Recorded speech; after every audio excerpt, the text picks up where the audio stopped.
वालेकुम अस्सलाम, thank you so much. Doctor साहब, आपसे करने को बहुत बातें हैं। कल वज़ीर आज़म इमरान खान भी आए थे, आपकी भी वन ऑन वन मुलाकात हुई, उसके बारे में भी पूछेंगे। आज की भी खबरें हैं, हमजा शहबाज भी अब आ गए हैं, मरियम नवाज़ ने भी बयानात दिए हैं, तो टॉपिक्स तो बहुत हैं। लेकिन आगाज़ गुफ्तगू करूँगा कि कल इमरान खान ने आपको क्या इंस्ट्रक्शन दी और आपकी जो मुलाकात हुई उसमें क्या हुआ? ज़रा अंदर की खबर तो दें, हमें बताएं तो सही कि हुआ क्या उसमें।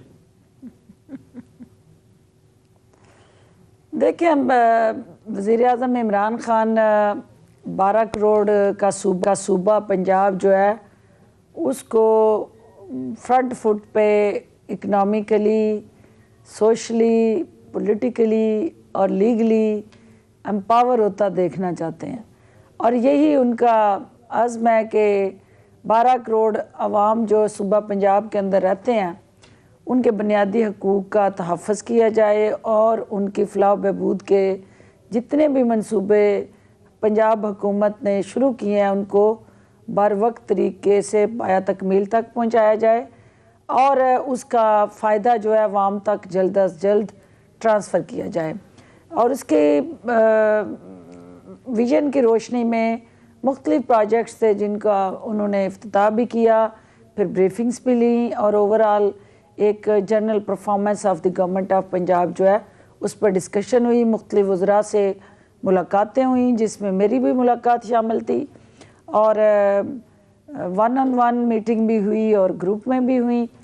तो उसके अंदर जो चीज़ें डिस्कस हुई उसमें सबसे अहम एजेंडा यही है कि महंगाई इस वक्त जो है वो आम शहरी को परेशान किए हुए है। एलीट क्लब या मिरात याफ्ता सरमायादार जो है उसको शायद ये दर्द महसूस ना हो रहा हो, लेकिन मिडिल क्लास और बिलो मिडिल क्लास जो है उसके ऊपर इस महंगाई के असरात जो हैं वो काफ़ी शिद्दत से महसूस किए जा रहे हैं।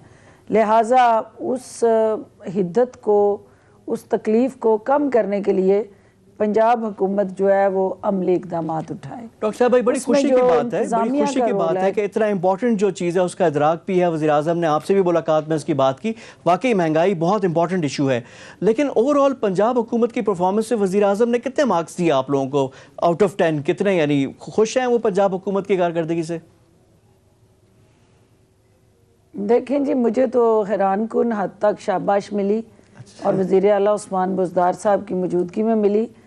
तो वज़ीर आज़म ये समझते हैं कि एक मुश्किल मोर्चे पे मुझे खड़ा किया गया है और वफाक का खिलाड़ी सूबे में ला के जब उसको आप टारगेट दे रहे हैं तो वो अपनी ज़िम्मेदारी अदा करने में किस हद तक उनकी नज़रों में सुरखरू हुआ है। लेकिन कम अज़ कम जो कमिटमेंट है, जो ओवरऑल सूबे के साथ जुड़े हमारे पॉलिटिकल चैलेंजेस हैं, क्योंकि हमारे मुखालफिन का जो मोर्चा है वो लाहौर है और लाहौर का जो सियासी मोर्चा है उसके अंदर जो हमें मिला संगासन है इक़्तिदार का, उसके अंदर जितनी पंजाब के अंदर ब्यूरोक्रेसी है वो पुलिस में है या इंतज़ामिया में, उनमें सब की सब जो है वो यकीनन या तो लगाई गई हुई है। पिछले अदवार में कई दहाइयों पे मुश्तमिल उनका हमारे जो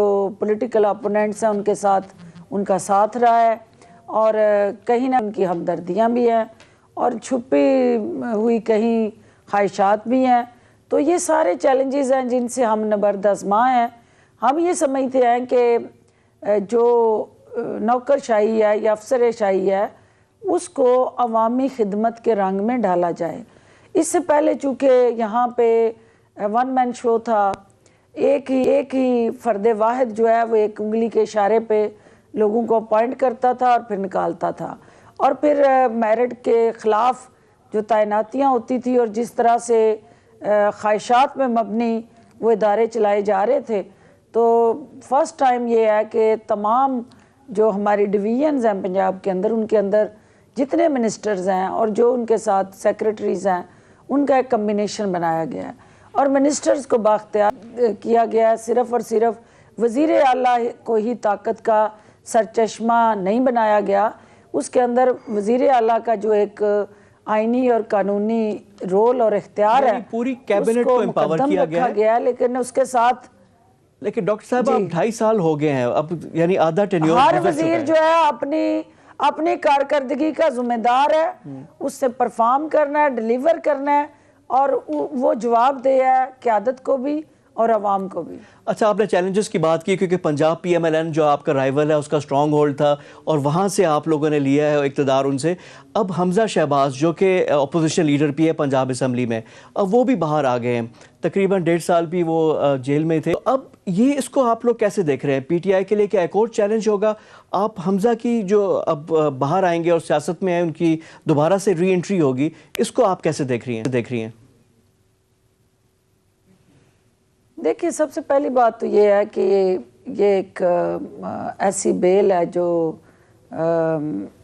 उसको आप मेरिट पे और ट्रायल बेसिस पे नहीं हुई है। ये जो हार्डशिप ग्राउंड पे बेल ग्रांट हुई है, और केस जो है अभी ज़ाहिर चलना है, अभी मुकदमे का हतमी फ़ैसला नहीं हुआ और अदालत ने उन्हें गुनाहगार या बेगुनाह करार नहीं दिया। लेकिन इस बात की तरफ जो आप निशानदेही कर रहे हैं, देखिए सियासत के अंदर कभी भी आप अकेले नहीं खेलते हैं। सियासत के अंदर जब तक मुखालिफ टीम ना हो सामने, आपका मैच होता ही नहीं है।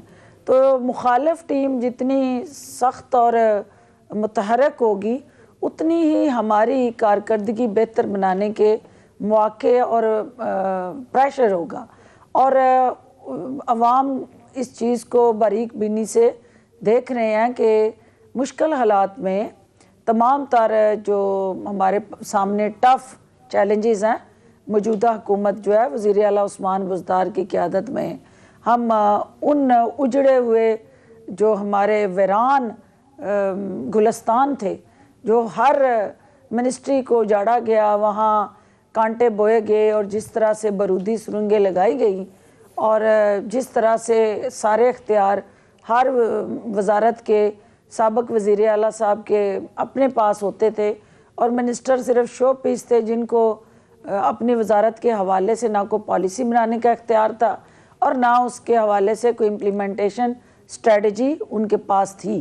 तो अब हमारे सामने जहाँ पॉलिटिकल चैलेंज है, वहाँ गवर्नेंस का भी चैलेंज है और हमने अपनी गवर्नेंस को इम्प्रूव करना है और उसके साथ साथ पॉलिटिकल एंड्स पे भी अपने मुखालफिन का भी मुकाबला करना है। हमज़ा शहबाज शरीफ की इस वक्त जो एंट्री है पंजाब के अंदर, हमें नहीं, ये नून लीग के अंदर जो दराड़े हैं वो वाजिया होंगी। और अभी आप देख रहे होंगे कि जो स्टेज पे तकरीर की है हमज़ा ने, उसमें जाली राजकुमारी का वहाँ मौजूद ना होना, वली अहद की मौजूदगी में राजकुमारी का स्टेज की जीनत ना बनना, उन दराड़ों की तरफ वाजिया निशानदेही है। और ये इस बात की अक्कासी करता है कि पहले दिन से ही वो दराड़ें वाजिया हो गई हैं।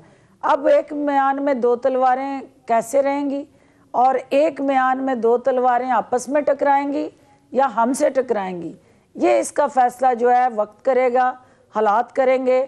लेकिन जो भी सूरत हाल होगी हम उसका मुकाबला करेंगे। यानी फिर तो साहब आप कह रही हैं कि जो हमज़ा शहबाज और मरियम नवाज़ के दरमियान भी जिस तरह पहले कहा जा रहा था कि बड़े भाई छोटे भाई के दरमियान इख्तलाफात, लेकिन एंड पे तो बिल्कुल एक ही पेज हो जाता है, जो बात होती है उधर ही आ जाती है।